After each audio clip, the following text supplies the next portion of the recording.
Good afternoon, class. This is time for us to start talking about the mobility content in our wonderful, fabulous virtual paradise in level 3. So I'm going to turn around and I'm going to share my screen with you, and I'll add the PowerPoint to it.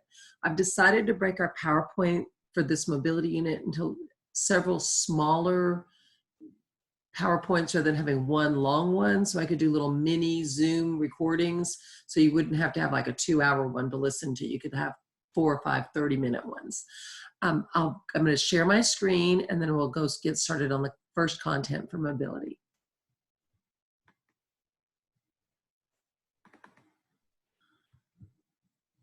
Okay, let's see. I need to get the slideshow from the current slide. All right, welcome to mobility. This is the content on broken bones and casts and traction and all kinds of things that are related to people's ability to move.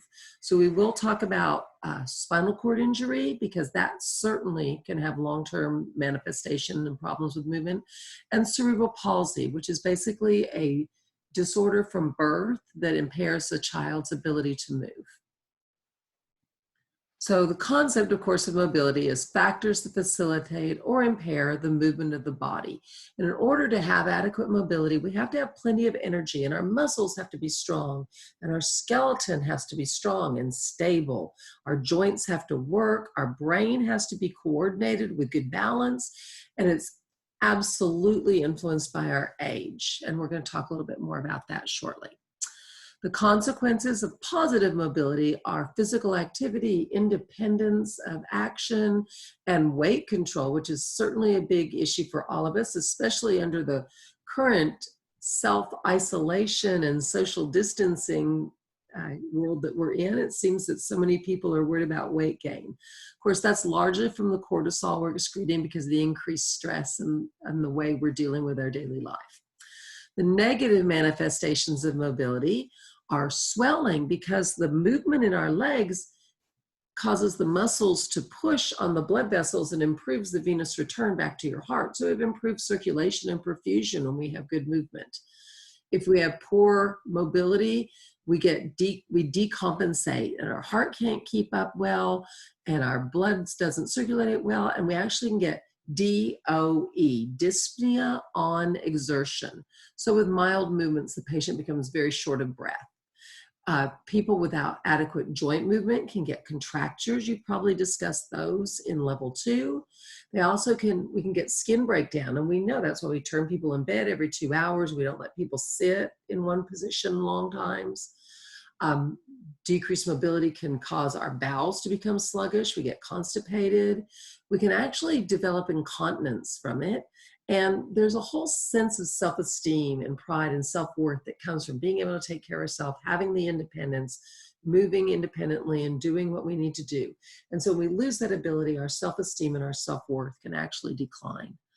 So what we know is nurses are involved in primary prevention and keeping patients healthy. So we promote good, healthy physical activity. We absolutely teach about protecting from injury. Wear helmets when you're doing high-risk activities for head injury. Wear knee pads and shoulder pads when you're doing skateboarding and things, because we don't want to hurt those joints.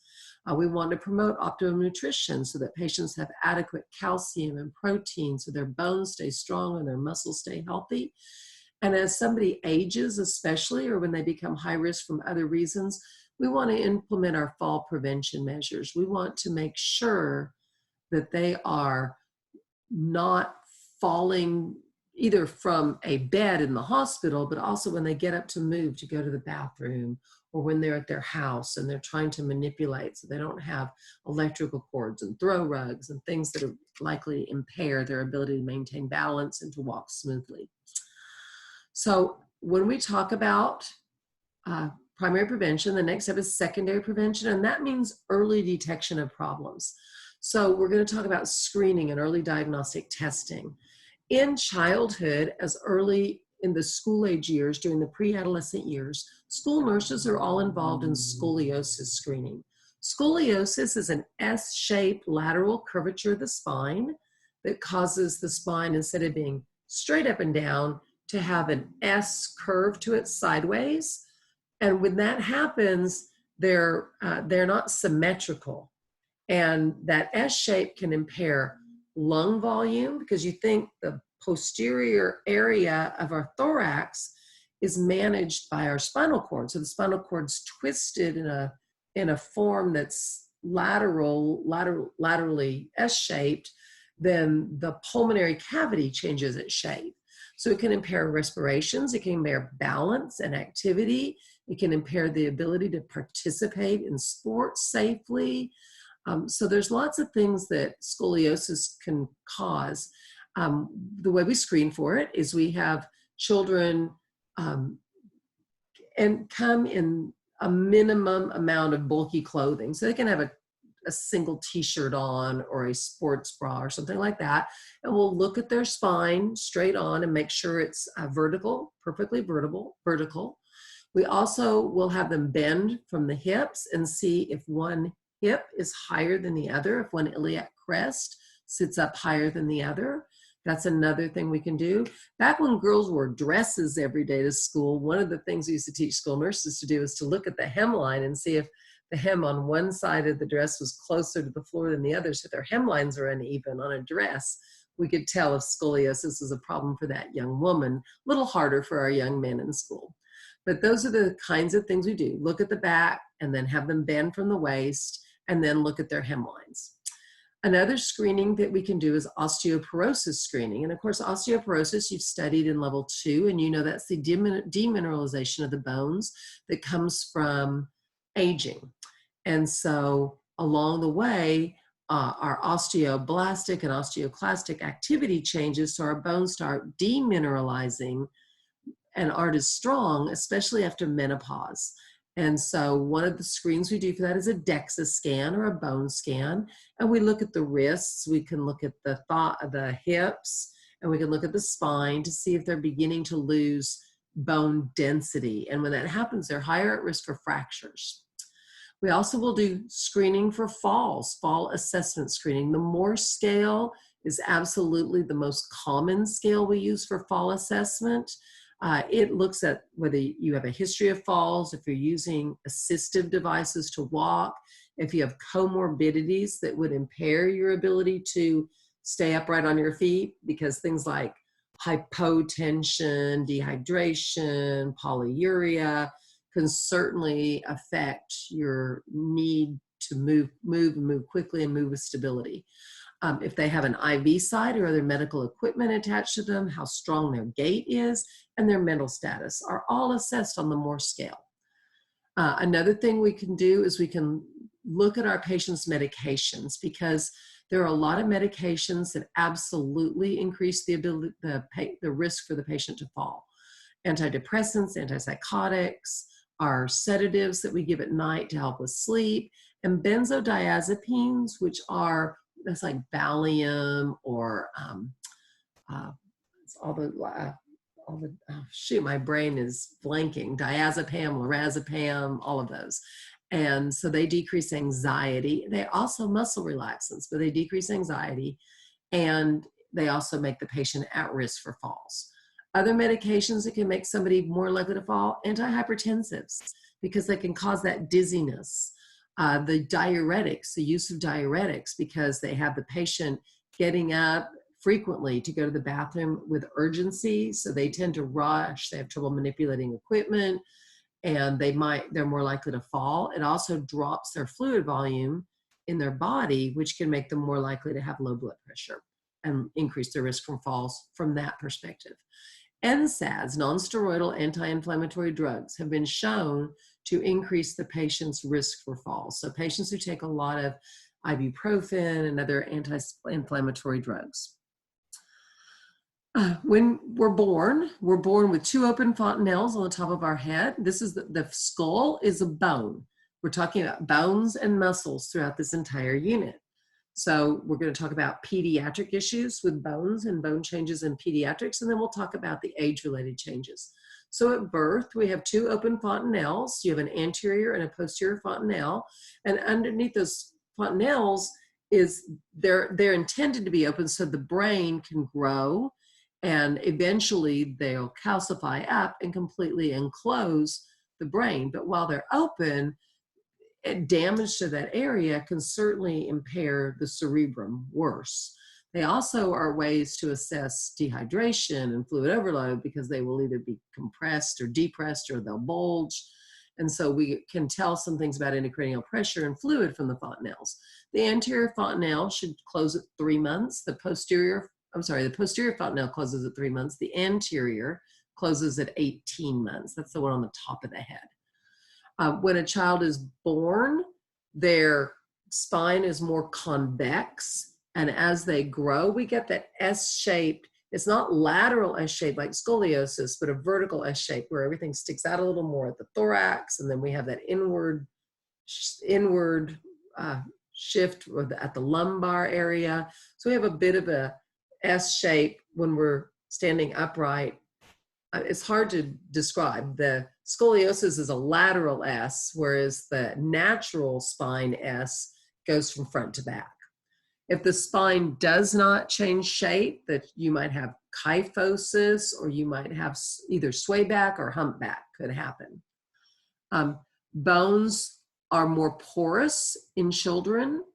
And so children break bones a little easier than full-grown adults do. Remember, their bones aren't fully calcified till they hit puberty. So that's one of the things that happens in children. The epiphyseal plates, which are the plates at the end of the long bones are growing all the way throughout childhood and into adolescence. And it's right at adolescence. In adolescence, the epiphyseal plates close. And when that happens, vertical growth has ceased. So it happens typically towards the end of adolescence. After a girl reaches the age of menarche, they generally get about 2.5 more inches in vertical growth, and that's about it. Boys will continue to grow a little later. So when I give you a range like 18 to 25, that's typically when the epiphyseal plates close and there's no more lateral growth. And for boys, it's a little later than it is for girls generally. During the time of pre-adolescence and those rapid growth spurts, a lot of times children will complain of growing pains because literally overnight and over a period of days, they're growing dramatically and their muscles are lengthening and stretching, and it causes pain in their joints and in their muscles. As we age, there's also multiple bone issues. There's the osteoclast. Remember I mentioned with postmenopause, your osteoblasts and osteoclasts alter their balance in your bones, and the osteoclastic activity increases, which causes a decalcification. Another thing that happens as we age is we have just had years and years and years of wear and tear on our joints. And osteoarthritis is tightly linked to wear and tear theory. Plus all that lifting and bad body mechanics may have led to bulging discs and other back pain issues. The spinal discs become thinner and we lose the fluid in the spinal joints. And as that happens, the spine becomes compressed. And after menopause, women especially, but men also as they age, will shorten. They lose height because the spinal discs become compressed and we lose that fluid. We also get sarcopenia, which is muscle fiber atrophy. As we age, we lose tone, speed, and power in our muscles. Now, continuing your physical activity and continuing to work out can delay that loss, but it does eventually happen to all people as they age. As we age, we also have an increased postural sway. And that means when we're standing, there's always a little natural sway. We do what we call a Romberg test. We stand somebody up, put their feet together, close their eyes, and there's always a little bit of sway there. We'll talk more about this when we get into neuro, because that's actually a neurologic exam test, a physical exam test that we do. But as we age, that increased postural sway naturally happens as we lose our proprioception, and that causes balance difficulty as we age. And then our feet take a wear and tear throughout our life. Bad shoes, poorly fitting shoes, can cause bunions, hammer toe, corns on our feet, and all of those things increase the risk of falls. We'll talk a little bit more about bunions and hammer toe later in this unit. The things that we do as nurses that are meant to promote adequate health and mobility for our patients, especially in terms of getting up and moving and staying healthy with their ability to move. We already know that we turn and reposition our patients frequently. We maintain positive body alignment. We use pillows, roll towels, like a trochanter roll, all kinds of tools to help maintain proper alignment when somebody's on bed rest. We will do frequent skin assessment when somebody is ill and making sure that their skin is not having breakdown.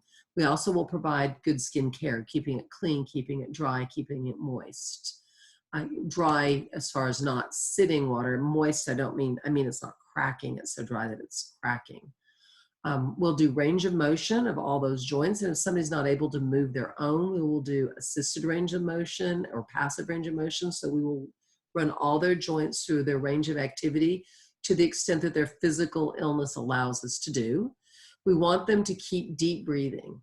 We want the rib cage and the whole intercostal muscles to stay strong. We want the diaphragm to stay strong. So we want lots of deep breathing. We want to maintain a good cough. We want our patients to weight bear as much as possible. Bed rest is really just not good for you. We'll talk more about that in a minute. Keeping our patients moving keeps their bowel and bladder elimination healthy. We want to collaboratively making sure that they get good nutrition, adequate protein, adequate calcium, adequate vitamin D. We want to help them maintain proper weight. If they need help with walkers and canes and braces, we will teach them how to use them and we'll properly manage them. Bandagings and binders and braces and wraps are tools that we use to give joint support. And you've already talked about these things back in level 1, but we'll talk more about ACE wraps and things in this unit. We also use hot and cold therapy for muscles. Cold, delays inflammation by decreasing perfusion to the site.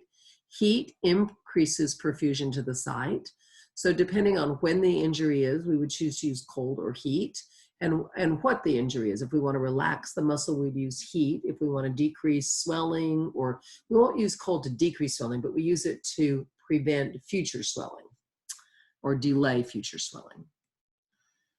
So when we're taking care of a patient, there's lots of things we can teach patients on bed rest or patients in the hospital to do. Patients can still exercise even though they're spending a lot of time in bed. We can teach patients isometric and isotonic exercises. Isotonic are movement exercises, bicycling your feet, rolling your ankles, lifting your arms up, using a trapeze bar overhead to pull up on. Those are isotonic exercises. Isometric exercises don't actually require joints to move, but it's when they tighten and relax the muscles. Even that type of muscle movement can help maintain muscle strength and prevent as much muscle atrophy. So when patients have fractures and injuries or post-operative and they're not able to get up and move, we encourage them to do quadriceps setting and calf setting. And you do use our isometric exercises, gluteal sets, where they tighten and relax several sets during the day. We also want to use early ambulation as much as possible to get the patient up, moving, balanced. We want all the joints to move through active range of motion or passive if necessary. We want to encourage stretching and keeping our muscles loose and not letting them tighten up and letting our tendons and ligaments reach out and stretch so that the patient is able to maintain full range of motion. We also will use pharmacologic agents to help with musculoskeletal injuries. NSAIDs, although they increase your risk of falls, they are used to treat the inflammation in a lot of injuries. Antispasmodics like Bentyl to decrease muscle spasm. Analgesia like Tylenol and also NSAIDs. Even some of our opioids could be used, I guess, with a severe injury to take care of the pain associated with musculoskeletal injury. Nutritional supplementation, protein drinks, and vitamin and mineral supplements. Muscle relaxants, because some of our musculoskeletal injuries and illnesses that we talk about in this unit will end up causing muscle spasm and muscle spasticity. So we might need a muscle relaxant to help combat that. The biphosphonates are the drugs that combat the osteopenia that comes with aging, the decalcification. So we use biphosphonates to keep calcium on the bones. Those are drugs like Boniva, Actonel. So those drugs are often given to women and men as they age to keep their bones strong. Corticosteroids are given for their anti-inflammatory effect. They are not great necessarily for your bones because they do promote osteopenia and they promote protein wasting, but they are good for anti-inflammatory properties when somebody's got an injury and inflammation is a real concern. When we do surgery on musculoskeletal injuries, it's often after a traumatic injury. Patients who've had spinal cord injury, patients who have had fractures, often get surgery as one of the initial treatments for that injury. Curative would be something that fixes it for long term. Palliative would be something that relieves the suffering from that injury, of course. But we have both kinds of surgery associated with musculoskeletal injuries. We also will immobilize patients, sometimes a cast or a splint, just so they can't move that extremity to allow the fracture or the sprain to heal. We use wraps, tape, ACE wraps, tape, braces, boots, things like that to immobilize and hold things in place. A shoulder immobilizer. Again, also pillows and trochanter rolls can be used to keep a patient who's on bed rest in proper alignment so that they are immobilized. We'll also use assistive devices. We want patients to use crutches, canes, walkers, prostheses, wheelchairs to help them be as mobile as possible. As one of the learning activities, when we were face-to-face, we were going to go back over crutch walking. I'm going to work on having something for you with crutch walking so you can keep that fresh in your mind before you go to NCLEX.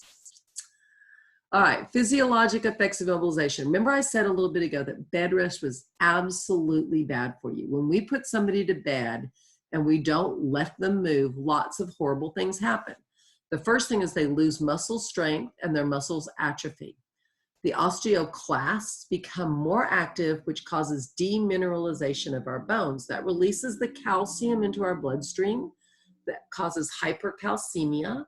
That hypercalcemia can actually cause calcium to cross the glomerulus and the nephron and cause renal stone. So renal stone formation can happen from immobility. When somebody's laying in bed, they get stasis of their venous return, so they get deep vein thrombosis. And that thrombosis can mobilize and become an embolism, like a pulmonary emboli or a heart attack could happen too, but a pulmonary embolism is more common from this.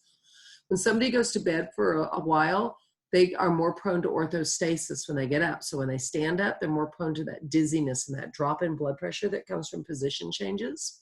When you lay in bed, your heart is a muscle and it's not getting as much exercise when you're resting all the time. I mean, we're in bed because we want to rest, but the heart can decompensate and will increase the pulse rate and will actually alter your cardiac output. If somebody's in bed, it will cause stasis of their lung secretions and put them more at risk for pneumonia, of course, because of the stasis of lung secretion, but just simple, shoot, my brain is going, sometimes I have trouble with word recalling when I'm even lecturing to you guys, but we get problems with our lungs when their lungs aren't fully expanding. And so by taking deep breaths, we can pop open all the alveoli and the bases of the lungs so we get adequate chest expansion and we can mobilize those secretions, help decrease the risk of pneumonia. When we go to bed, our bodies will actually go into a negative nitrogen balance and start breaking down our muscles. And so nutritionally, we can be thrown into a problem. So we want to maintain that proper nutrition for these patients so they don't have as much of that muscle atrophy. We already talked about hypercalcemia and stone formation. It also promotes urinary reflex and causes urinary retention because that downward gravitational movement of standing up and moving helps with bladder emptying. And so they're more prone to reflux and urinary tract infection when we put somebody to bed. It causes people to be anorexic, lose their appetite, and not want to eat as much. Of course, you already know the risk of skin breakdown from a patient who's on bed rest. It causes increased anxiety, and it's a stressor for a patient to have to be in bed all the time. And it can impair their proper growth and development. They can't meet their developmental level needs. And their decreased sensory motor activity, their decreased sensory activity can cause them to have some alterations in thought and cognition from being in bed. Confusion can actually occur. So bed rest, not a good thing. Here's a graphic description of the same thing I just went over. And so it's just another way of memorizing it and learning it. I know you're going to need to know these consequences of bed rest. And so I wanted to put it in a pictorial form for those of you that are visual learners. I believe this ends this component of this lecture. So I'm going to unshare my screen and come back to our video and say hello to you one more time and tell you that I'm going to stop the recording and I'm going to post this in a YouTube format for you, and I'll do the next lecture shortly.